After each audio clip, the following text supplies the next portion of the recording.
Manchester United coba bajak bek tengah Juventus. Menurut laporan terbaru dari Italia, Manchester United sangat tertarik merekrut bek tengah asal Brasil, Gleison Bremer yang saat ini bermain bersama Juventus. Lini belakang memang menjadi salah satu sektor yang akan dibenahi oleh MU musim depan. Pertahanan mereka begitu keropos musim ini sehingga MU cuma berpeluang meraih trofi Piala FA saja. Untuk membenahi pertahanan, MU berniat merekrut Bremer. Mereka siap mengucurkan dana sebesar 51,4 juta pound untuk merekrut Gleison Bremer dari Juventus.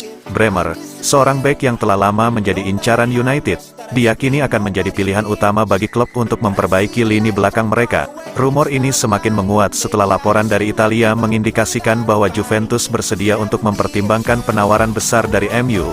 Gazzetta dello Sport melaporkan bahwa Juventus telah mulai mencari pengganti untuk Bremer, dengan nama Riccardo Calafiori dari Bologna menjadi salah satu yang muncul sebagai opsi. Jika Calafiori berhasil direkrut oleh Juventus, maka kemungkinan besar pintu akan terbuka bagi Bremer untuk bergabung dengan Manchester United.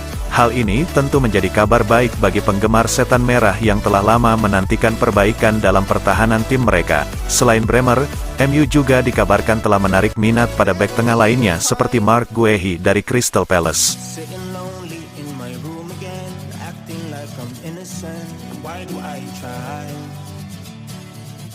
Now I'm feeling like a fool again, thinking I can fool myself by telling me lies.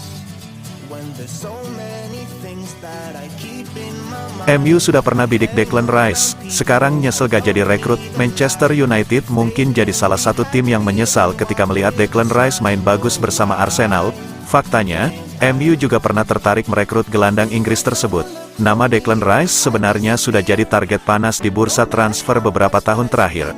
Namun, pada akhirnya Arsenal lah yang berhasil mendapatkan tanda tangan Rice setelah membayar mahal kepada West Ham. Gelandang 25 tahun itu pun langsung memberikan dampak instan di Emirates Stadium. Dia solid di lini tengah, jadi pemain andalan tim. Sekarang, Rice bahkan jadi pemain yang tidak tergantikan dalam upaya Arsenal memburu trofi Premier League. Situasi ini pun dibicarakan oleh mantan pelatih MU, Ole Gunnar Solskjaer. Di eranya, klub pernah mendatangkan dua gelandang, yaitu Bruno Fernandes dan Donny van de Beek. Meski begitu, ternyata Solskjaer benar-benar menyukai permainan Rice. Bahkan sudah pernah ada diskusi soal transfer. Meski akhirnya tidak terwujud, saya benar-benar menyukai dia, Rice, sebagai pemain.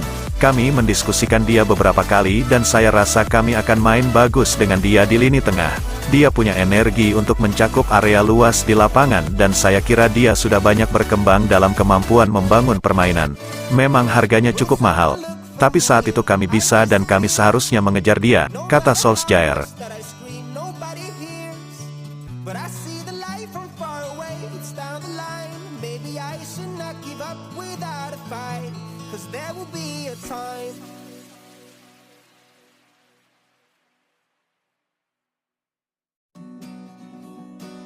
Ini alasan Solskjaer tunjuk Harry Maguire jadi kapten Manchester United. Mantan manajer Manchester United, Ole Gunnar Solskjaer, mengungkap alasan kenapa ia menunjuk Harry Maguire sebagai kapten The Red Devils. Apakah itu? Setelah Ashley Cole memutuskan untuk meninggalkan Manchester United demi memperkuat Inter Milan pada Januari tahun 2020, Ole Gunnar Solskjaer memutuskan untuk menunjuk Harry Maguire sebagai kapten tim yang baru. Penunjukan tersebut terbilang mengejutkan karena saat itu mereka memiliki beberapa pemain yang layak untuk menjadi pemimpin di skuad The Red Devils seperti Bruno Fernandes yang saat itu baru bergabung. Masa kepemimpinan Maguire di Old Trafford penuh dengan gejolak. Pasalnya, sejak ia menjadi kapten tim, Maguire kerap mendapatkan sorotan akibat penampilan buruknya di atas lapangan. Hingga akhirnya pada musim panas tahun lalu, Erik ten Hag yang kini menjadi manajermu mencopot ban kapten dari lengannya dan memberikan jabatan itu kepada Bruno Fernandes. Belakangan, Solskjaer mengungkap alasan kenapa ia lebih memilih Maguire sebagai kapten tim ketimbang Fernandes. Saya tahu Bruno Fernandes memiliki kualitas sebagai seorang kapten saat saya masih menjadi manajer di Manchester United. Dia memiliki kepribadian dan kualitas, tetapi dia tahu dan saya telah mengatakan kepadanya, bahwa dia terkadang terlalu bersemangat dan kehilangan sedikit kendali. Saya menyukai Harry sebagai kapten, dia adalah pemimpin dalam kelompok itu bagi saya ketika saya masih di klub.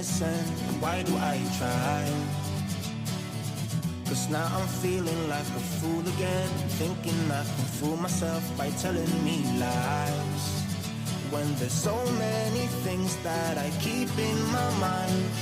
Solskjaer klaim Man United 2 kali lewatkan peluang rekrut Erling Haaland. Ole Gunnar Solskjaer mengklaim Manchester United 2 kali memutuskan tidak mengupayakan kesepakatan untuk merekrut Erling Haaland. Erling Haaland telah menjadi salah satu pemain terbaik dunia sejak pindah ke Manchester City musim panas lalu, namun sebelumnya dia ternyata memiliki kemungkinan untuk bergabung dengan Manchester United. Sang striker bergabung dengan tim asal Norwegia, Molde, saat Ole Gunnar Solskjaer masih menjadi manajer mereka, dan legenda United merekomendasikan mantan klubnya untuk merekrut Haaland sebelum ada klub lain yang mencoba untuk mendatangkannya. Saya memiliki dia Haaland di Molde, selama 2 musim. Musim panas sebelum saya tiba di sini United, saya menelepon klub dan berkata, Anda harus merekrut anak ini, dia akan menjadi pemain top. Itu terjadi pada Juni atau Juli tahun 2018, dan mereka mengatakan tidak, mereka memiliki cukup banyak laporan tentang pemain. Kami Molde telah menjual Haaland ke RB Salzburg. Saya langsung mengatakan kepada klub United untuk membelinya selagi dia memiliki klausul rilis.